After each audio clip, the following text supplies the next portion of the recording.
नमस्कार, दोपहर समाचार में आपका स्वागत है।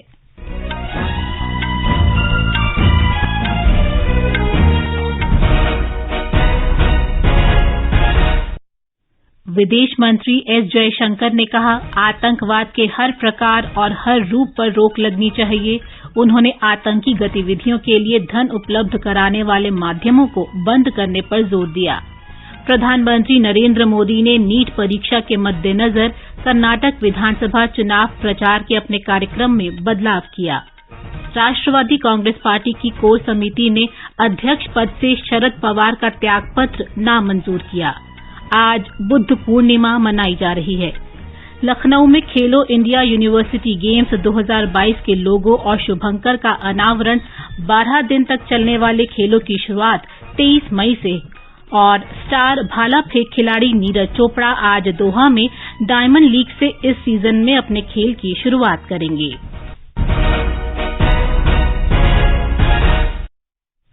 दोपहर समाचार के साथ मैं प्रियंका अरोड़ा।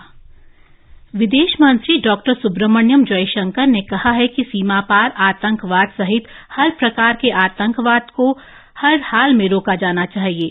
आज गोवा में शंघाई सहयोग संगठन के विदेश मंत्रियों की बैठक में उन्होंने कहा कि आतंकवाद की समस्या अब भी बनी हुई है और इसका उन्मूलन करना संगठन के मूल उद्देश्यों में से एक है। उन्होंने कहा कि इस समस्या की अनदेखी करने से हमारे सुरक्षा हितों पर प्रतिकूल प्रभाव पड़ेगा। उन्होंने आतंकी गतिविधियों के लिए धन उपलब्ध कराने वाले माध्यमों को तत्काल बंद किए जाने पर जोर दिया। The menace of terrorism continues unabated. Taking our eyes off this menace would be detrimental to our security interests. We firmly believe that there can be no justification for terrorism and it must be stopped in all its forms and manifestations, including cross-border terrorism. The channel of finances for terrorist activities must be seized and blocked without distinction. Members need not be reminded that combating terrorism is one of the original mandates of the SCO. Doctor Jaishankar ने अंग्रेजी को Shanghai सहयोग संगठन की तीसरी आधिकारिक भाषा का दर्जा देने के लिए सदस्य देशों से सहयोग का अनुरोध किया। उन्होंने कहा कि संगठन के अध्यक्ष के तौर पर भारत ने प्रेक्षक देशों और वार्ता भागीदारों को 14 से अधिक सामाजिक सांस्कृतिक कार्यक्रमों में आमंत्रित कर अभूतपूर्व कदम उठाया है। शंघाई सहयोग संगठन के सदस्य देशों के विदेश मंत्री आज बैठक के दूसरे दिन 15 निर्णयों को अंतिम रूप दे सकते हैं, जिन पर जुलाई के शिखर सम्मेलन में चर्चा होगी। इन प्रस्तावों का उद्देश्य संगठन के सदस्य देशों के बीच व्यापार, प्रौद्योगिकी, वाणिज्य, सुरक्षा और सामाजिक सांस्कृतिक संबंधों के क्षेत्र में सहयोग को बढ़ावा देना है। आज बैठक की अध्यक्षता विदेश मंत्री सुब्रमण्यम जयशंकर कर रहे हैं। बैठक में पाकिस्तान और चीन सहित 8 देशों के विदेश मंत्री हिस्सा ले रहे हैं। भारत पिछले वर्ष सितंबर से संगठन का अध्यक्ष है। शंघाई सहयोग संगठन की बैठक से इतर डॉक्टर जयशंकर ने चीन, रूस और उज्बेकिस्तान के विदेश मंत्रियों के साथ चर्चा की है। ऑपरेशन कावेरी के तहत सूडान से सुरक्षित निकाले गए 47 भारतीयों को लेकर वायुसेना का एक विमान आज भारत पहुंचा। विदेश मंत्री डॉक्टर सुब्रमण्यम जयशंकर ने ट्वीट में इसकी जानकारी दी। उन्होंने बताया कि ऑपरेशन कावेरी के अंतर्गत अब तक 3,862 लोगों को सूडान से भारत लाया जा चुका है। डॉक्टर जयशंकर ने कहा कि विदेश में रह रहे सभी भारतीयों की सुरक्षा सुनिश्चित करने की प्रधानमंत्री नरेंद्र मोदी की प्रतिबद्धता उनकी प्रेरणा का स्रोत है। भारतीय वायुसेना की 17 उड़ानों और नौसेना के 5 जहाजों की सहायता से सूडान के बंदरगाह से सऊदी अरब के जेद्दा में लोगों को सुरक्षित ठिकाने पर पहुंचाया गया है। विदेश मंत्री ने कहा कि सूडान की सीमा से लगे देशों के जरिए 86 भारतीयों को निकाला गया है। ये समाचार हमारी वेबसाइट newsonair.com/hindi और हमारे mobile app news on AIR पर भी उपलब्ध हैं। दोपहर समाचार में आपका फिर स्वागत है। प्रधानमंत्री नरेंद्र मोदी के बेंगलुरु में 6 और 7 मई को प्रस्तावित रोड शो कार्यक्रम में फेरबदल किया गया है। केंद्रीय मंत्री और कर्नाटक में भारतीय जनता पार्टी की चुनाव संयोजक शोभा करंदलाजे ने आज बेंगलुरु में संवाददाताओं को ये जानकारी दी। उन्होंने कहा कि रोड शो को लेकर विद्यार्थियों और अभिभावकों की चिंता को देखते हुए यह कदम उठाया गया है ताकि रविवार को मेडिकल प्रवेश परीक्षा नीट में शामिल होने जा रहे विद्यार्थियों को कोई परेशानी न हो। रविवार को नीट की परीक्षा दिन के 2 बजे से निर्धारित है। पुलिस को परीक्षा केंद्र पहुंचने में विद्यार्थियों की मदद के निर्देश दिए गए हैं। एक रिपोर्ट। केंद्रीय मंत्री स्मृति ईरानी ने आज बेंगलुरु में बीजेपी घोषणा पत्र के बारे में बताते हुए उन्होंने कहा कि नगर प्रदेश के गरीबों के लिए 5 लाख घर बनाए जाएंगे, 5 केजी अन्न हर महीने दिया जाएगा, आधा लीटर दूध हर दिन दिया जाएगा, हर लीटर दूध के लिए सरकार किसानों को 7 रुपया अधिक दर देगी, महिलाएं स्वशक्ति संघ से जुड़े हों तो उनको मार्केट तक पहुंचने के लिए मुफ्त संचार सुविधा उपलब्ध करवाई जाएगी। आयुष्मान भारत के तहत इंश्योरेंस कवर 5 लाख से 10 लाख बढ़ाया जाएगा। कांग्रेस प्रवक्ता पवन खेड़ा ने आज बीजेपी को भ्रष्ट कहते हुए आरोप लगाया कि गरीब सभी सुविधाओं से वंचित रहे। सुधींद्रा, आकाशवाणी समाचार, बेंगलुरु। राष्ट्रवादी कांग्रेस पार्टी एनसीपी की कोर समिति ने पार्टी प्रमुख पद से शरद पवार के इस्तीफे को नामंजूर कर दिया है और उनसे पार्टी के अध्यक्ष पद पर बने रहने का अनुरोध किया है। एनसीपी की स्थापना शरद पवार ने ही की थी। पार्टी के अध्यक्ष पद से उनके इस्तीफे के बाद नए राष्ट्रीय अध्यक्ष पर निर्णय के लिए मुंबई में पार्टी कार्यालय में कोर समिति की आज सुबह बैठक हुई। बैठक में पार्टी के नेता अजित पवार और सुप्रिया सुले भी मौजूद थे। गृह मंत्री अमित शाह मणिपुर की स्थिति पर नजर रखे हुए हैं। श्री अमित शाह राज्य और केंद्र सरकार के शीर्ष अधिकारियों के साथ लगातार संपर्क में हैं। सूत्रों ने बताया कि गृह मंत्री ने मणिपुर के मुख्यमंत्री एन बीरेन सिंह, राज्य के मुख्य सचिव, पुलिस महानिदेशक, केंद्रीय गृह सचिव और अन्य वरिष्ठ अधिकारियों के साथ वीडियो कॉन्फ्रेंस के माध्यम से 2 बैठकें की हैं। गृह मंत्री ने मणिपुर के पड़ोसी राज्यों के मुख्यमंत्रियों के साथ भी बातचीत की है। नागालैंड के मुख्यमंत्री नेफ्यू रियो ने मणिपुर के लोगों से शांति और सौहार्द बनाए रखने की अपील की है। श्री रियो ने एक ट्वीट में कहा कि वे मणिपुर की घटना से विचलित हैं। इस बीच नागालैंड के उप मुख्यमंत्री वाई पैटन ने मणिपुर के मुख्यमंत्री एन बीरेन सिंह से फोन पर बात की है। मणिपुर के मुख्यमंत्री कार्यालय ने बताया है कि नागालैंड सरकार के साथ तालमेल बिठाया जा रहा है, जिससे सूचना के अभाव में कोई अप्रिय घटना न होने पाए। सूचना और प्रसारण मंत्रालय में संयुक्त सचिव विक्रम सहाय ने आज कहा कि प्रतिभा के प्रदर्शन में भाषा कभी भी बाधा नहीं बनी है।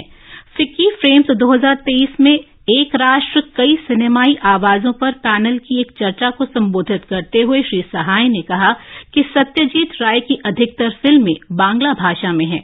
फिर भी विश्व भर के गंभीर फिल्म निर्माताओं ने उनकी फिल्मों से फिल्म निर्माण सीखा है। G20 की भारत की अध्यक्षता में युवा कार्यक्रम और खेल मंत्रालय का 2 दिन का युवा 20 परामर्श कार्यक्रम आज उत्तराखंड में संपन्न हो गया। ऋषिकेश के अखिल भारतीय आयुर्विज्ञान संस्थान में आयोजित इस सम्मेलन का विषय था स्वास्थ्य, आरोग्य और खेल। आज सम्मेलन के दूसरे दिन के कार्यक्रम का उद्घाटन स्वास्थ्य और परिवार कल्याण राज्य मंत्री डॉक्टर भारती प्रवीण पवार ने किया।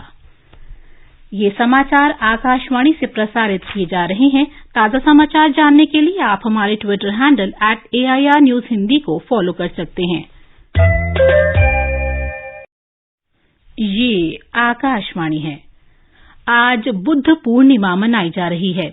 आज ही के दिन गौतम बुद्ध का जन्म हुआ था, उन्हें ज्ञान की प्राप्ति हुई और आज ही के दिन उनका परिनिर्वाण हुआ था। संयुक्त राष्ट्र वर्ष 1999 से आज ही के दिन को संयुक्त राष्ट्र वैशाख दिवस के रूप में मनाता है। इस अवसर पर दिल्ली और देश के अन्य भागों में कई कार्यक्रम आयोजित किए गए हैं। राष्ट्रपति द्रौपदी मुर्मू, उपराष्ट्रपति जगदीप धनखड़, प्रधानमंत्री नरेंद्र मोदी और लोकसभा अध्यक्ष ओम बिड़ला ने देशवासियों को बुद्ध पूर्णिमा की बधाई दी है। राष्ट्रपति ने कहा कि भगवान बुद्ध करुणा की प्रतिमूर्ति थे और उन्होंने मानव जाति को संबोधि, सहिष्णुता और सदाचार का मार्ग दिखाया। राष्ट्रपति ने कहा कि भगवान बुद्ध के संदेश हमें प्रेम, सत्य और अहिंसा की शिक्षा देते हैं। उपराष्ट्रपति ने संदेश में कहा कि बुद्ध पूर्णिमा गौतम बुद्ध की शिक्षाओं के बारे में चिंतन करने का दिन है। प्रधानमंत्री ने एक ट्वीट में आशा व्यक्त की कि भगवान बुद्ध के आदर्श सभी को प्रेरित करते रहेंगे। लोकसभा अध्यक्ष ने लोगों से सभी दिशाओं के लिए अहिंसा, दया और प्रेम के महात्मा बुद्ध के संदेश को याद करने का आग्रह किया। बिहार में बुद्ध पूर्णिमा धार्मिक श्रद्धा और उल्लास के साथ मनाई जा रही है। मुख्य आयोजन बोधगया के महाबोधि मंदिर में किया गया है, जहां भगवान बुद्ध को ज्ञान की प्राप्ति हुई। इस अवसर पर जापान, श्रीलंका और इंडोनेशिया सहित कई देशों से बौद्ध धर्मावलंबी बोधगया पहुंचे हैं। आज बोधगया में बोध वृक्ष के नीचे विश्व शांति के लिए विशेष प्रार्थना की गई। श्रीलंका में राष्ट्रपति रानिल विक्रमसिंघे ने इस वर्ष बौद्ध वैशाख त्योहार बड़े पैमाने पर मनाने का निर्णय लिया है। इस अवसर पर श्रीलंका की सड़कों को लाखों लालटेन से सजाया गया है। बौद्ध वैशाख के अवसर पर श्रीलंका में आमिसा और प्रतिपत्ति पूजा की जा रही है। एक रिपोर्ट।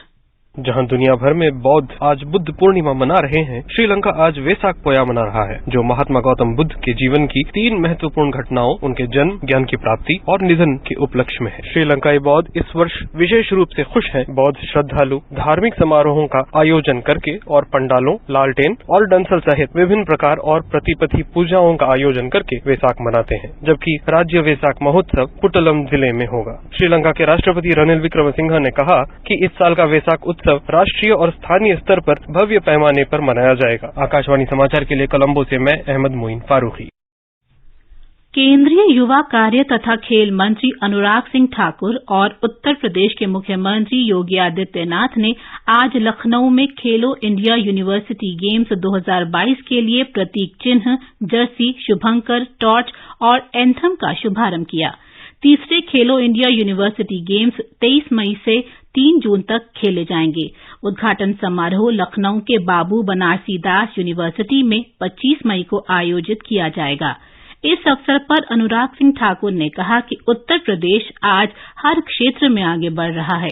उन्होंने कहा कि भारत को खेल की महाशक्ति बनाने की प्रधानमंत्री की परिकल्पना पूरी होगी। उत्तर प्रदेश इसमें महत्वपूर्ण भूमिका निभाएगा। आयोजन भी भव्य होगा और हमारे यहाँ के दर्शक जो आएंगे वो भी खिलाड़ियों का मनोबल बढ़ाने में कोई कमी नहीं छोड़ेंगे।